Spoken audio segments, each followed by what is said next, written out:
De São Luís para o planeta. Renascer HD. Boa tarde, Super Tarde. Boa tarde, Super Tarde. Rádio Renascer HD. De São Luís pro planeta inteiro. Louvor, notícia, esporte, fé. Tá no ar. O conecta o coração, aumenta o som. Tem palavra e tem canção. Aqui a vida ganha direção. É Deus falando na estação. Bom dia, super dia. Boa tarde, super tarde. Super noite, vem com paz. E a esperança nunca se desfaz. Renascer HD.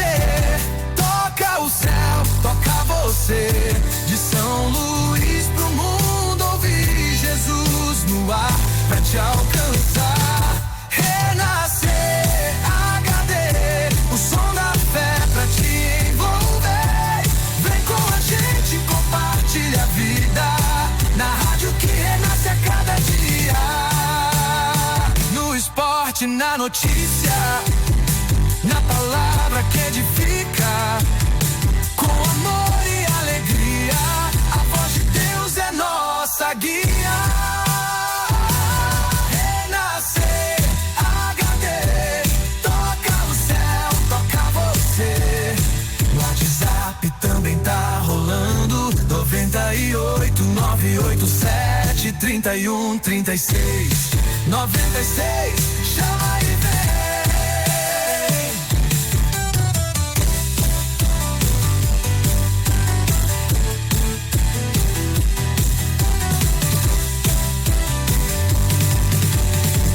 Bom dia, super dia.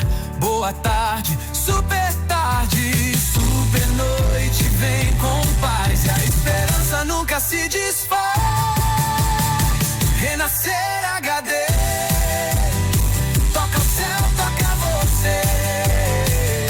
No WhatsApp também tá rolando 98 987 31 36 96.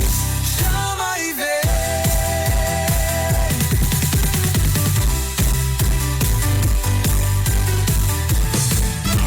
Bispo Jonas. Fazendo a sua alegria de verdade. Agitando a sua tarde. Girando com a notícia. Boa tarde, super tarde. Com Bispo Jonas. Fala aí, Bispo Jonas. Bispo Jonas, fala aí.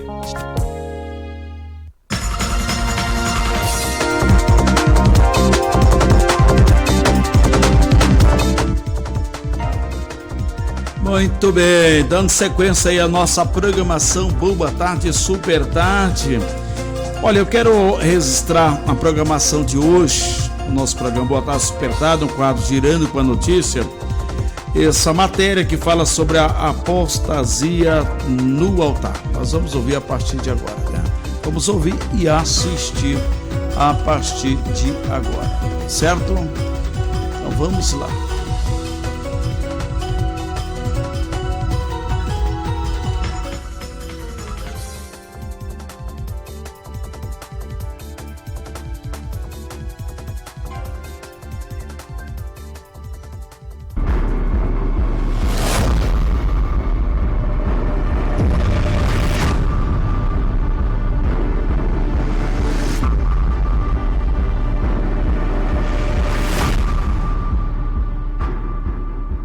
De 2025, o mundo mudou e a igreja também, mas nem todas essas mudanças são motivo de comemoração.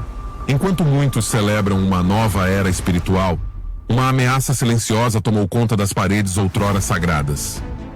É uma apostasia crescente, um afastamento maciço da verdade bíblica que não está mais escondida, mas orgulhosamente exibida em altares, em conferências e em transmissões ao vivo. Hoje, em nome do progresso, doutrinas estranhas ao Evangelho estão sendo levantadas, títulos nunca instituídos por Deus, como apóstolos modernos, estão sendo celebrados e mensagens centradas no homem estão sendo pregadas em vez de centradas em Cristo. O que antes era considerado heresia agora é aplaudido como revelação, mas esse declínio não aconteceu da noite para o dia. Foi um processo sutil e progressivo, profetizado há séculos pelos apóstolos.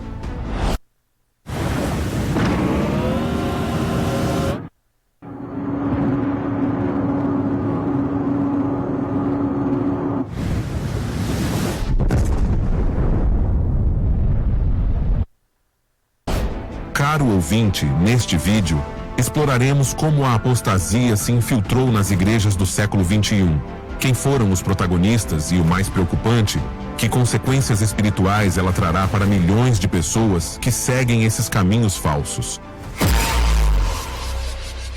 Vamos começar.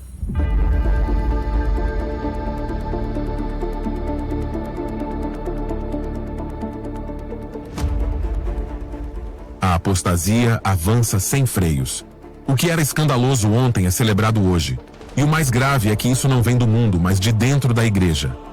Ministros que pregam sem a verdade, multidões que aplaudem sem arrependimento e um evangelho distorcido que não confronta mais. O pecado se tornou normalizado, o discernimento foi perdido e a advertência bíblica está se cumprindo diante de nossos olhos. Este não é um tempo de confusão, é o tempo profetizado da grande apostasia. Por isso, apresentamos 10 sinais claros e atuais dessa apostasia no ano de 2025. Iremos confrontá-los com a palavra, porque somente a verdade pode despertar o povo de Deus. Número 1. Apóstolas e falsas autoridades espirituais. Em muitos movimentos modernos, especialmente os carismáticos e neopentecostais, as mulheres estão sendo proclamadas como apóstolas, profetas supremas e mães espirituais das nações. É apresentado como um mover do espírito, mas à luz das escrituras, não há restauração, mas distorção. Não é um novo reavivamento, mas uma antiga rebelião contra o desígnio de Deus. Não há como negar que Deus pode usar as mulheres poderosamente. Na Bíblia vemos Débora, Esther, Maria, Priscila e as filhas de Filipe, mulheres cheias do Espírito, corajosas e fiéis. Mas uma coisa é ser usado por Deus dentro da ordem bíblica, e outra é assumir papéis que contradizem sua palavra. Não se trata de machismo ou inferioridade, mas de obediência. O ministério apostólico tem uma função de autoridade doutrinária, estabelecida sobre o fundamento de Cristo e dos apóstolos. Paulo, guiado pelo Espírito, disse que não permite que as mulheres ensinem ou exerçam domínio sobre os homens. Esta instrução não degrada as mulheres, mas estabelece a ordem divina na congregação. O que vemos hoje é a infiltração do feminismo ideológico na igreja. Não estamos falando de mulheres humildes e servis, mas sim de um movimento focado em poder, títulos e visibilidade. Muitos se autodenominam apóstolos, não porque Deus os chamou, mas porque o mundo os empurra a isso. Eles não buscam servir, mas construir sua imagem. Em vez de exaltar o nome de Cristo, eles exaltam o seu próprio nome.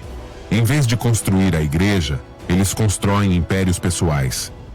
Esse espírito feminista dentro da igreja não busca o reino de Deus, mas sim o de si mesmo. A ordem bíblica é rejeitada e a autodeterminação é promovida. Isso leva à confusão, à desobediência e à perda de discernimento. A sã doutrina é substituída por experiências emocionais, a autoridade bíblica por novas revelações e o chamado ao arrependimento por discursos autoafirmativos. Afirmamos claramente: as mulheres têm um lugar precioso e poderoso no corpo de Cristo, mas esse lugar deve ser definido pela palavra de Deus, não pela cultura. A verdadeira honra não está em imitar o homem, mas em obedecer a Deus. Quando a igreja quebra a ordem divina para agradar ao mundo, ela abre uma porta não para o espírito, mas para a apostasia. As consequências? Uma igreja sem ordem é uma igreja sem direção. O modelo divino é ignorado, o Espírito Santo fica triste e retraído, e a autoridade se torna humana. A palavra perde sua centralidade e é deslocada por emoções e modas. O resultado? Congregações divididas e confusas, sem cobertura legítima. E o mais grave, uma geração que não distingue mais entre verdade e falsidade. E isso não só traz desvio, mas também julgamento. Número 2. Quadridimensionalismo. Um Deus acima da Trindade. Vivemos numa época em que o erro se disfarça de revelação. O quadridimensionalismo é um movimento recente e perigoso que se apresenta como um avanço espiritual, mas na verdade é uma negação total do Deus Trino revelado nas Escrituras. Não é apresentada como uma heresia direta, mas sim como uma dimensão mais profunda, que só os maduros podem entender, envolta em uma linguagem mística que seduz a muitos. Esta doutrina ensina que existe um Deus essência ou Deus fonte, superior ao Pai, ao Filho e ao Espírito Santo. Segundo essa ideia, a Trindade não seria o Deus verdadeiro, mas apenas manifestações derivadas de uma divindade superior e impessoal. Este conceito não é novo. É o mesmo erro dos gnósticos do primeiro século e da nova era moderna, que promovem um Deus abstrato e sem rosto, do qual entidades divinas emanam. A Bíblia, no entanto, nos revela um Deus em 3 pessoas, iguais em poder, eternos em existência e unidos em uma essência. Não há ser divino superior ao Pai, ao Filho e ao Espírito. Eles são Deus, plena e eternamente. Jesus não foi criado, nem é uma derivação inferior. Ele é Deus desde o princípio, assim como a palavra claramente afirma. No princípio era o Verbo, e o Verbo estava com Deus, e o Verbo era Deus. Aceitar um Deus superior à Trindade destrói o Evangelho. Se Jesus não é Deus, seu sacrifício não tem poder eterno. Se o Espírito não é Deus, ele não pode regenerar ou habitar nos crentes. Se o Pai não é a plenitude da divindade, então não há Criador digno de adoração. Essa doutrina corrompe o próprio fundamento da nossa fé e leva ao colapso de toda a verdade bíblica. O mais preocupante é que essa mensagem não é pregada em templos pagãos, mas em púlpitos cristãos. Recentemente, figuras como Lisney de Font têm promovido a ideia de uma essência superior chamada o Elion, da qual ela afirma, o Pai, o Filho e o Espírito Santo emergiram. Esse ensinamento tem causado controvérsia, pois se afasta da doutrina trinitária e cai no erro. O que é apresentado como profundidade espiritual é, na verdade, escuridão disfarçada. Muitos jovens, sedentos pelo sobrenatural, estão abandonando a verdade bíblica para perseguir experiências e doutrinas místicas que parecem elevadas, mas são podres em suas raízes. Isso não é maturidade espiritual, é apostasia revestida de espiritualidade. O apóstolo Judas nos exorta fortemente a batalharmos pela fé que uma vez por todas foi entregue aos santos. Não há nova fé, nem níveis ocultos de revelação. O que foi revelado é completo, perfeito e suficiente. E essa é a fé que devemos defender hoje mais do que nunca. Se perdermos a Trindade, perdemos tudo. Perdemos o Pai que nos amou, o Filho que se entregou e o Espírito que nos guia. O quadridimensionalismo não é apenas um erro doutrinário. É um caminho de engano que leva a um Deus falso, a um evangelho impotente e a um cristianismo sem Cristo. Igreja, acorde. Não se deixe levar pelo novo se ele contradiz o eterno. Contenda, defenda e permaneça firme. Pois fora do Pai, do Filho e do Espírito Santo não há Deus verdadeiro. Tenho 57 anos e já não me exercito como os jovens de 20 anos. Pratico Tai Chi durante 7 minutos por dia. No dia 19 de janeiro, estamos começando o programa de Tai Chi para iniciantes. Construa força e perca a gordura da barriga com apenas 7 minutos por dia. Em uma semana... Número 3. Um amor. Sem arrependimento. A mentira mais doce do inferno. Uma das distorções mais perigosas do nosso tempo não é a negação do amor de Deus, mas sua distorção. Prega-se que Deus ama sem pedir nenhuma mudança, como se seu amor tudo tolerasse e nada confrontasse. É uma ideia que parece bonitinha, mas é uma mentira sedutora vinda do inferno. Hoje, um evangelho emocional está sendo proclamado, centrado no eu. Repete-se que Deus te ama exatamente como você é, o que é verdade, mas incompleto. O verdadeiro amor de Deus não deixa ninguém igual. Esse amor leva à cruz, onde o pecado morre. Sem a cruz e sem arrependimento, não há verdadeiro evangelho. As Escrituras revelam um amor santo e transformador. Jesus não veio apenas para dizer eu te amo, mas também arrependa-se. Ele não veio para tranquilizar os pecadores, mas para libertá-los do pecado. Pregar amor sem arrependimento é como apresentar um evangelho mutilado, como dar remédio sem reconhecer a doença. Esta mensagem moderna oferece um Deus adaptado aos desejos humanos, um Deus que não é nem exigente nem confrontacional. Mas o Deus da Bíblia é santo. Ele não ignora o pecado. Ele o venceu na cruz e chama todos ao arrependimento. Seu amor é paciência, mas essa paciência tem um propósito: nos levar à mudança. Não é uma desculpa para continuar como antes, mas sim um convite urgente para morrer para si mesmo e nascer de novo. Pregar somente amor sem arrependimento encheu templos, mas esvaziou corações.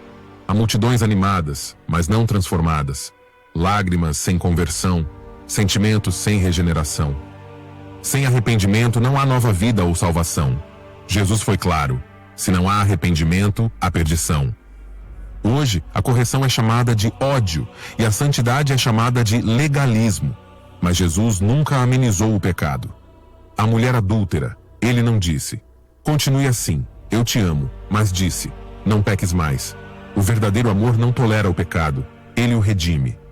Esta mensagem moderna é como uma lâmpada sem óleo, uma promessa sem aliança. Prepare as pessoas para um céu que elas não conhecerão, porque não conheceram a cruz. O evangelho completo é: Deus te ama, arrependa-se e creia. Sem arrependimento não há entrada no reino. Nestes dias de apostasia, onde tudo é tolerado menos a verdade, é urgente retornar ao verdadeiro evangelho. Aquele que transforma, aquele que fere mas cura, aquele que confronta mas salva.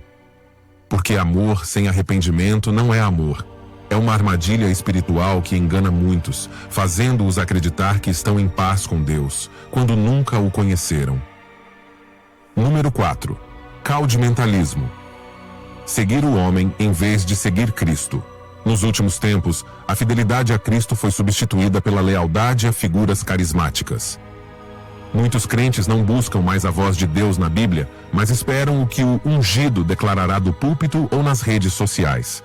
Essa distorção do cristianismo, conhecida como caudilismo, exalta o homem acima do Senhor.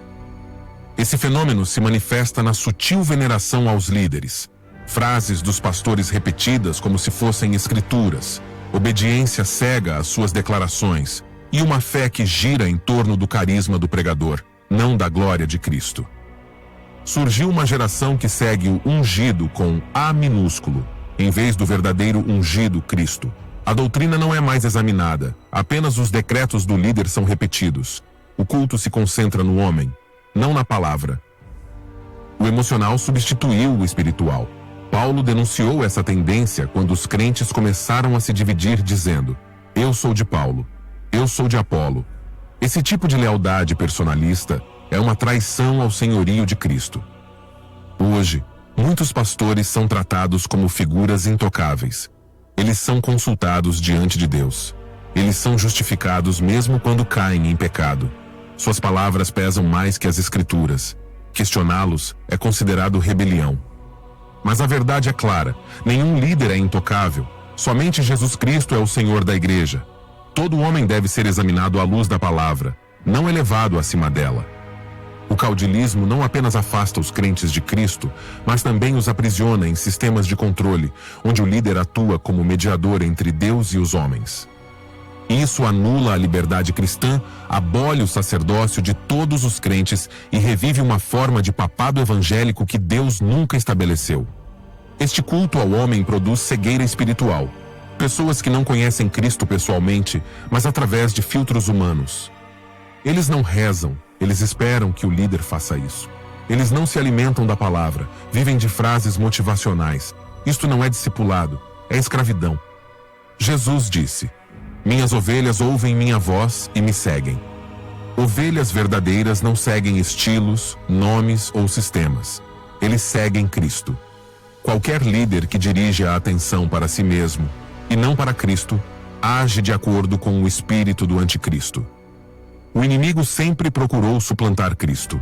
Hoje, você não precisa de ídolos de ouro. Basta-lhe ter líderes exaltados que ocupem o centro do palco e recebam mais reverência do que Jesus Cristo. Em muitos púlpitos modernos, o homem substituiu Cristo.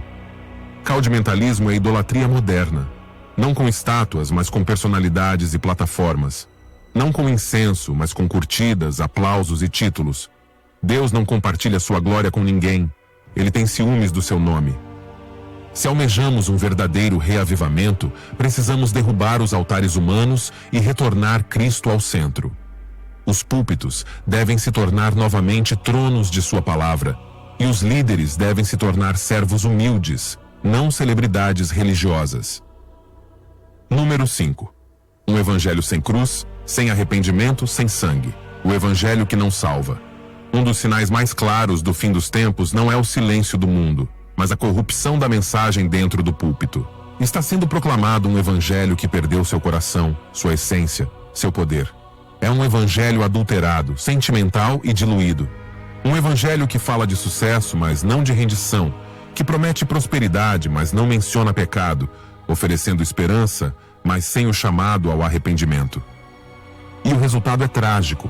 Uma geração que conhece a música da igreja, mas não a voz do pastor, que levanta as mãos, mas não entregou o coração. Hoje, em muitas congregações, a cruz foi substituída por frases motivacionais. O sacrifício foi substituído por afirmações positivas. O sangue de Cristo foi silenciado porque pode ser ofensivo. O apelo ao arrependimento foi removido porque é muito confrontacional. Mas o evangelho sem cruz, sem sangue e sem arrependimento não é o evangelho de Jesus Cristo. É uma falsificação diabólica, uma zombaria do verdadeiro poder do evangelho. Paulo foi claro em seu alerta sobre isso. Na segunda carta a Timóteo, capítulo 4, versículo 3, ele escreveu: Porque virá tempo em que não suportarão a sã doutrina, mas comovidos com comichão nos ouvidos, amontoarão para si doutores conforme as suas próprias concupiscências. Chama pra esse beat que eu vou, hein? Que isso, menzinho? Tá nervoso? Tá com pressa? Busão, trampo, lava louça, um monte de coisa agora. Que negócio de louça, cara. Aqui você tem a liberdade poética de fazer isso da sua casa, de onde você quiser. Flexibilidade, velho. Cara maluco. Vai tranquilo.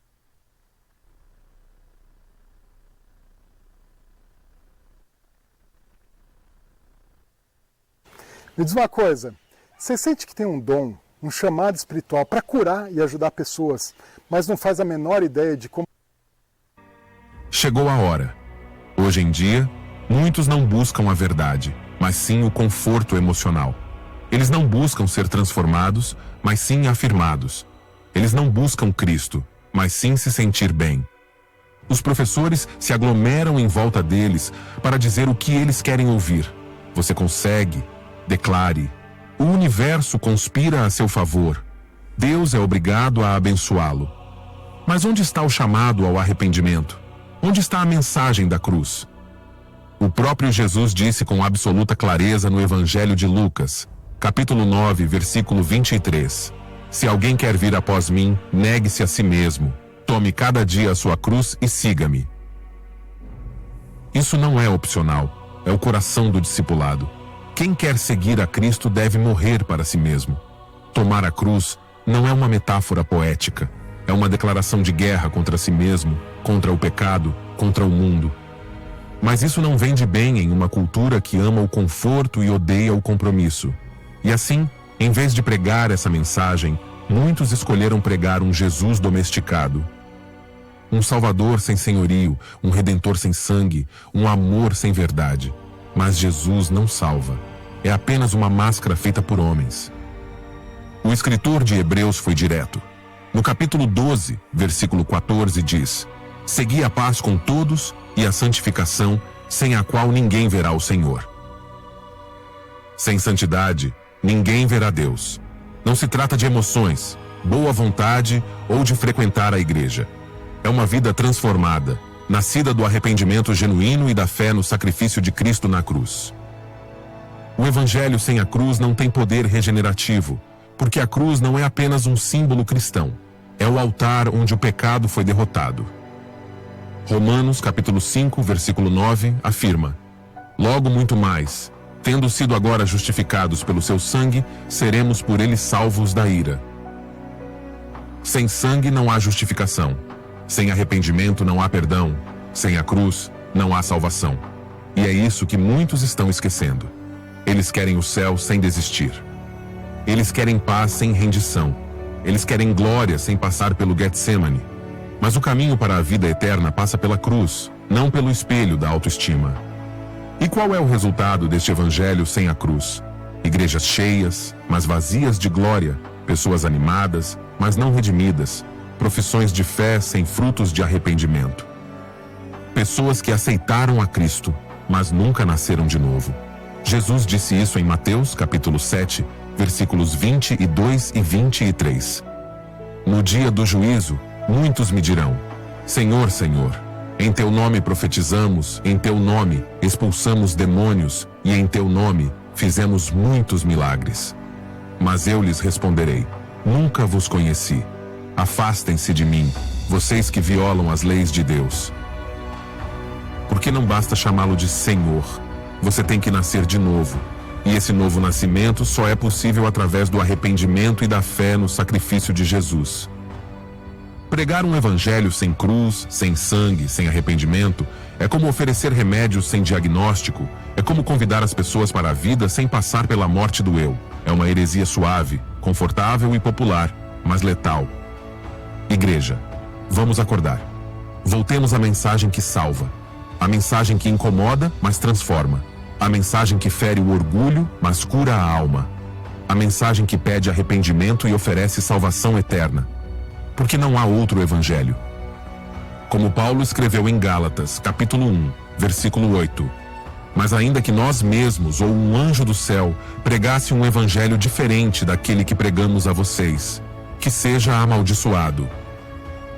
Número 6. O show espiritual. Quando a adoração se torna entretenimento. Vivemos em uma época em que o foco de muitas congregações não é mais a presença de Deus, mas sim a experiência do público.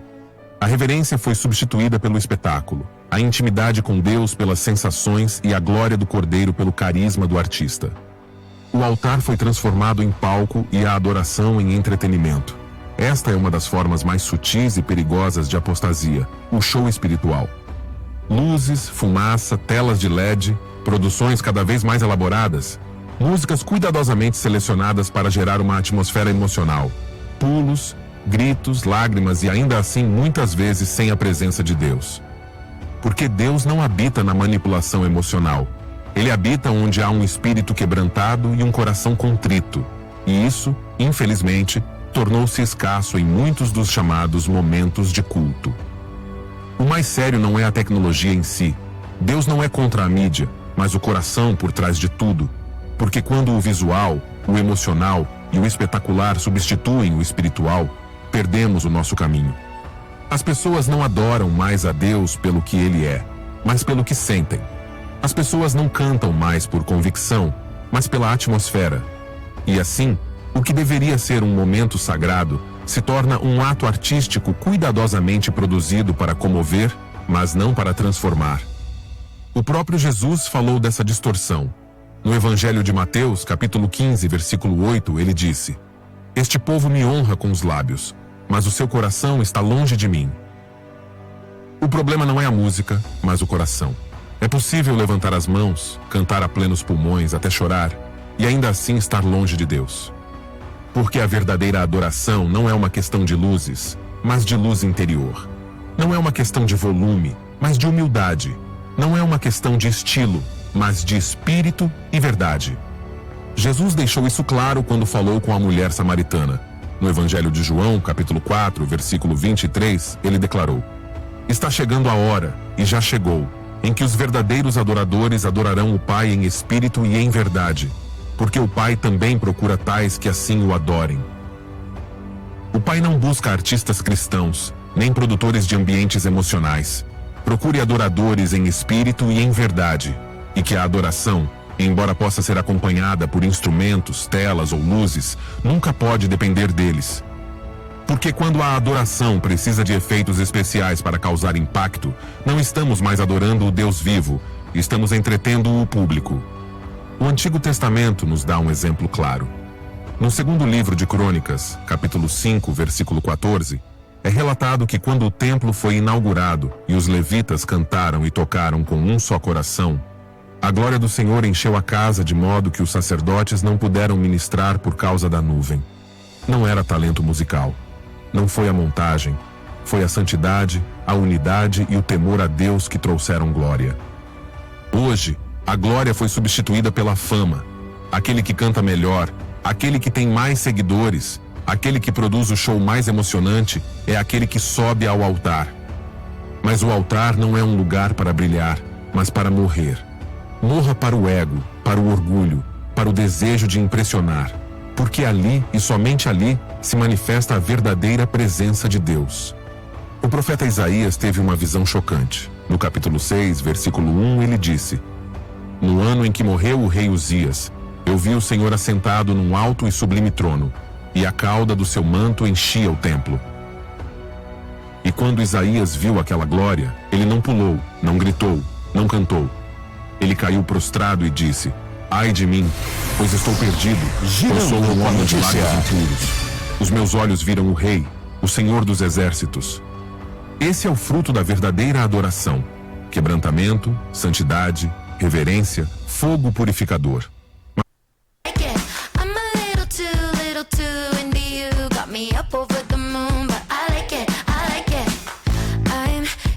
Mas o que está acontecendo em muitos cultos de adoração hoje não é tristeza, é euforia. Não é medo de Deus, é desempenho. Não é devoção, é vaidade. E quando o espetáculo substitui o espírito, a igreja se torna um teatro e o altar uma plataforma para o ego. O salmista escreveu no Salmo 96, versículo 9: Adorem o Senhor no esplendor da sua santidade. Temam-no todos os habitantes da terra. Esse medo não existe mais. Nós o substituímos por luzes de LED. Nós o silenciamos com música ensurdecedora. E sem temor a Deus não há glória. É hora de retornar ao cerne da adoração. Para aquele lugar onde não importa se tem banda ou se tem silêncio, se tem efeitos Boa ou tarde, se tem só guitarra. super tarde, O que importa com é Bispo se há Jonas. fogo no altar. Fogo que purifica, fogo que queima, fogo que transforma. Porque o que o céu aprova não é o espetáculo, é a obediência. O que move Deus não é uma sala cheia de emoções, mas um coração rendido. Número 7. Ecumenismo e a construção de uma religião global sem Cristo. A unidade do engano final. Um dos movimentos mais perigosos e sutis desta época não é o ateísmo nem o secularismo. É algo muito mais enganoso, porque está disfarçado de espiritualidade, amor, unidade. Estamos falando sobre o ecumenismo moderno, o esforço global para unir todas as religiões sob uma estrutura única e inclusiva em nome da paz e da tolerância. À primeira vista parece nobre, mas por trás dessa aparente bondade está o grande projeto de Babel do século XXI, uma religião mundial sem cruz, sem verdade e sem Cristo. Dizem: não importa no que você acredita, todos nós adoramos o mesmo Deus. É proclamado: as diferenças doutrinárias dividem, o que importa é o amor. Todo mundo ligado! Deus está em todas as religiões. Mas isso é uma mentira disfarçada de tolerância, porque não existe amor verdadeiro sem verdade. E não pode haver unidade se essa unidade nega Jesus como o único Salvador. Este ecumenismo não busca acordo sobre a verdade revelada por Deus, mas sim a eliminação de toda a verdade absoluta. O Evangelho é reduzido a apenas mais uma forma de espiritualidade. A cruz é omitida para não ofender os muçulmanos. A ressurreição é relativizada para não incomodar os budistas. E a exclusividade de Cristo é silenciada para não excluir ninguém. Mas um evangelho que exclui Cristo não é um evangelho. É apostasia. Jesus disse com absoluta clareza no Evangelho de João, capítulo 14, versículo 6: Eu sou o caminho, a verdade e a vida. Ninguém vem ao Pai senão por mim. Isso não deixa espaço para confusão. Não há caminhos múltiplos, não há alternativas, não há outra porta. Cristo não é uma opção entre muitas. Ele é o único mediador entre Deus e os homens, como Paulo declarou na primeira carta a Timóteo, capítulo 2, versículo 5. Mas o ecumenismo moderno despreza essa verdade Ele a vê como arrogante, divisiva e fanática. É por isso que ele propõe uma espiritualidade mais aberta, mais inclusiva, onde todos se encaixam, exceto Jesus como o único Senhor. E esse caminho, embora pareça amplo, tolerante e pacífico, leva diretamente ao trono do Anticristo. O apóstolo Paulo nos alertou claramente na segunda carta aos Tessalonicenses, capítulo 2, versículo 3. Ninguém de maneira alguma vos engane, porque isso não acontecerá sem que primeiro venha a apostasia, e seja revelado o homem do pecado, o filho da perdição. A apostasia não será apenas uma rebelião contra a fé. Será uma falsificação do cristianismo, uma nova ordem espiritual onde todas as religiões se unem, e para isso, Cristo terá que ser minimizado ou eliminado. Girando com a notícia. Porque o verdadeiro Cristo não se encaixa no ecumenismo global. Ele divide. Ele clama por arrependimento. Ele exige exclusividade. Ele não compartilha sua glória com ninguém. Isaías capítulo 42, versículo 8, afirma isso com veemência. Eu sou o Senhor, este é o meu nome, e não darei a minha glória a outrem, nem o meu louvor às imagens de escultura. Mas esta religião mundial trará glória a todos. Islamismo, hinduísmo, judaísmo sem um Messias, misticismo oriental, Mãe Terra e toda forma de espiritualidade. Será uma fé sem doutrina, uma igreja sem santidade, um culto sem cruz. Tudo será tolerado, exceto a verdade do Evangelho. E já estamos vendo isso. Líderes religiosos de renome mundial apertando as mãos de padres de outras religiões, assinando documentos de fraternidade humana que declaram que todas as religiões são amadas por Deus. Promover encontros interreligiosos onde a oração é oferecida em nome da paz, mas sem mencionar o nome de Jesus Cristo. Esta não é a unidade do Espírito, é a unidade do Espírito do erro. Em Apocalipse, capítulo 17, versículo 1, João vê uma mulher sentada sobre muitas águas. A grande Babilônia é a mãe das prostitutas e das abominações da terra. Esta mulher representa um sistema religioso global que está intoxicado pelo sangue dos santos. Ela se alia aos reis da terra. Ela une religião com poder político, preparando o cenário para o reinado do Anticristo. Este não é um sonho distante. É um processo contínuo. E cada vez que a igreja silencia a sua verdade para fazer parte do diálogo interreligioso, está a dar terreno ao inimigo. Deus nunca buscou uma unidade baseada em mentiras. A verdadeira unidade da igreja está na verdade da palavra. Efésios, capítulo 4, versículo 13 diz: até que todos cheguemos à unidade da fé e do conhecimento do Filho de Deus. Unidade sim, mas não a qualquer preço. Unidade na fé, unidade em Cristo, não no ecumenismo do Anticristo. Hoje, mais do que nunca, devemos proclamar com ousadia que não há salvação fora de Cristo. Não há outro sangue que perdoa. Não há outro nome debaixo do céu pelo qual devamos ser salvos. Como Pedro declarou em Atos, capítulo 4, versículo 12. O ecumenismo global não é o plano de Deus. É o cenário perfeito para a grande mentira final. É a Babel espiritual que está surgindo. E a verdadeira igreja deve discerni-lo, resistir a ele e proclamar a verdade sem medo.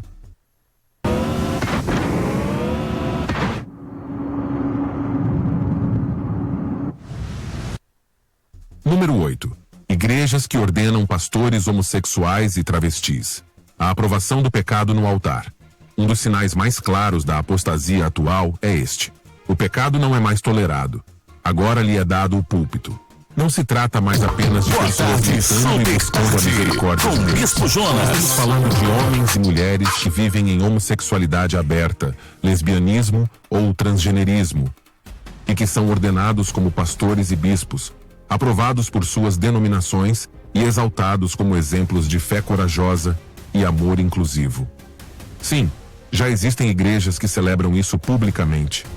Denominações inteiras aprovaram resoluções permitindo e promovendo a liderança LGBT, pastores que se identificam como gays, lésbicas casadas com outra mulher, bispos travestis com batinas roxas e maquiagem, e tudo isso é apresentado como um ato de justiça divina e aceitação amorosa.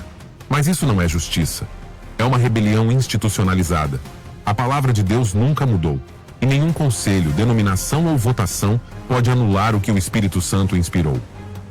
Na primeira carta aos Coríntios, capítulo 6, versículo 9 e versículo 10, está escrito: Vocês não sabem que os injustos não herdarão o reino de Deus?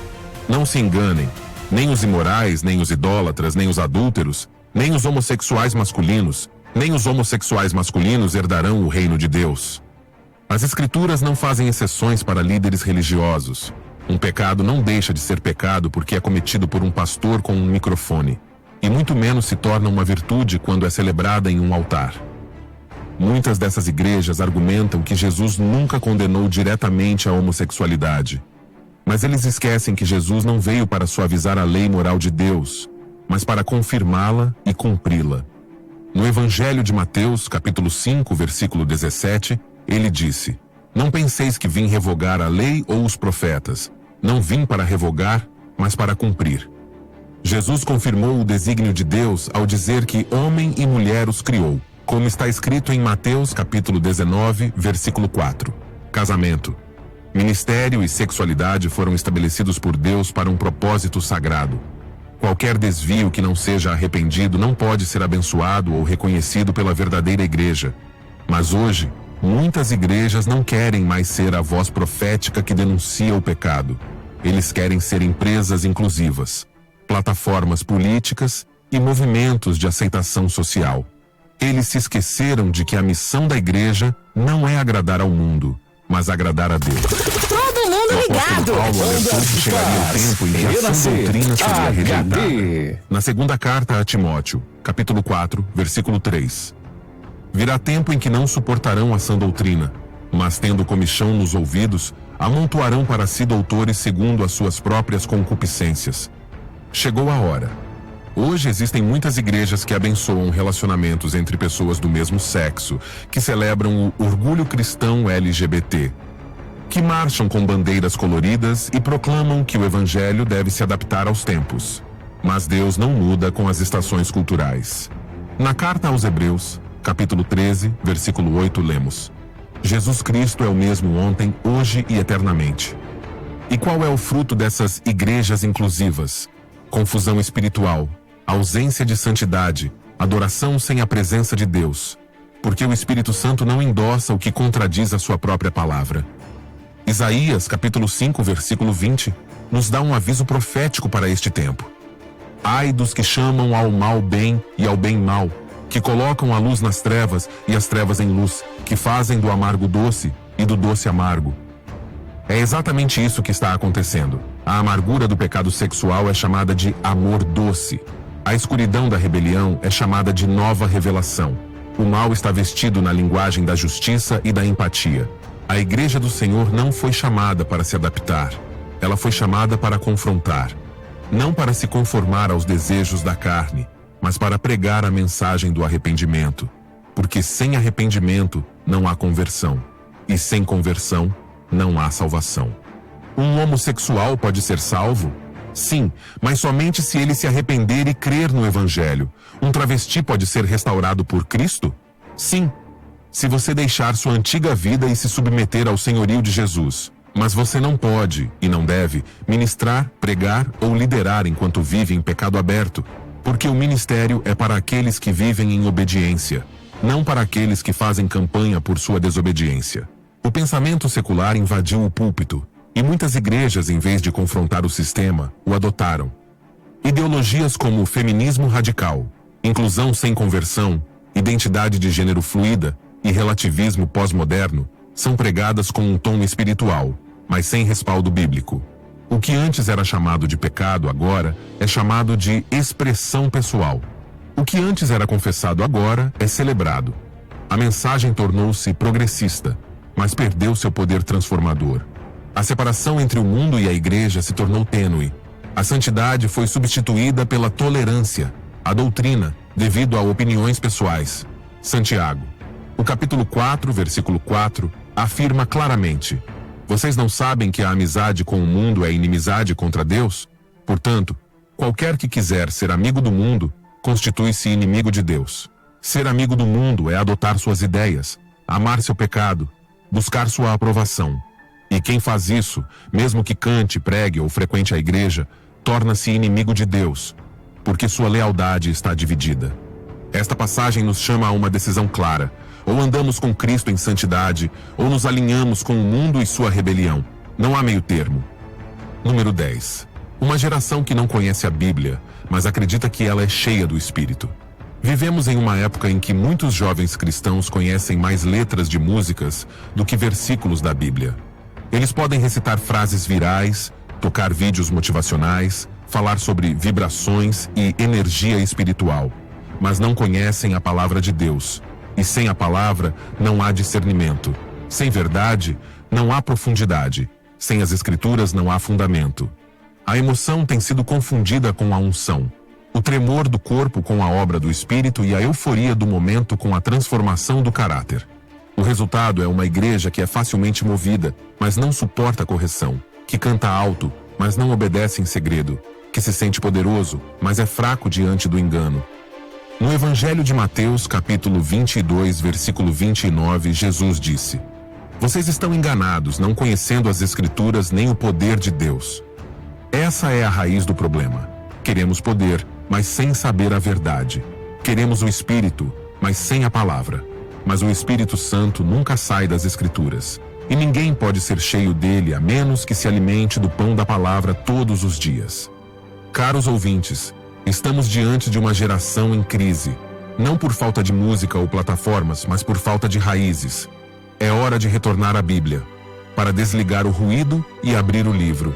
Parar de depender das emoções e buscar a verdade que permanece. Porque a emoção passa, mas a palavra permanece para sempre. Se não conhecemos as Escrituras, não conheceremos o Deus que fala por meio delas. E se não conhecemos a Deus, seremos facilmente levados por qualquer vento de doutrina. Hoje, mais do que nunca, voltemos à fonte, porque o reavivamento não começa no palco. Ele começa nas Escrituras. E assim, chegamos ao fim deste vídeo. Caminhamos juntos por alguns dos sinais mais preocupantes de uma igreja que, em muitos lugares, se desviou do caminho. Não fazemos isso para criticar por criticar, mas para soar o alarme, para pedir arrependimento e retornar ao fundamento eterno, a palavra de Deus. Se este conteúdo foi útil, se ele desafiou ou despertou você, não o guarde para si. Compartilhe. Agora, procurar. E, acima de tudo, examine seu coração à luz da verdade. Porque em meio a tanta confusão, o Senhor continua buscando um povo santo, firme, cheio do seu Espírito e firmado na sua palavra.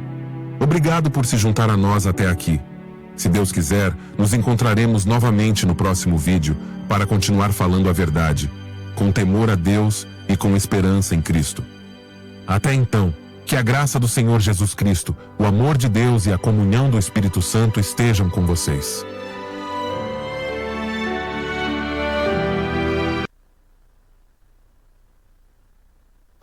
Boa tarde, super tarde, com Bispo Jonas. Fala aí, Bispo Jonas. Bispo Jonas, fala aí.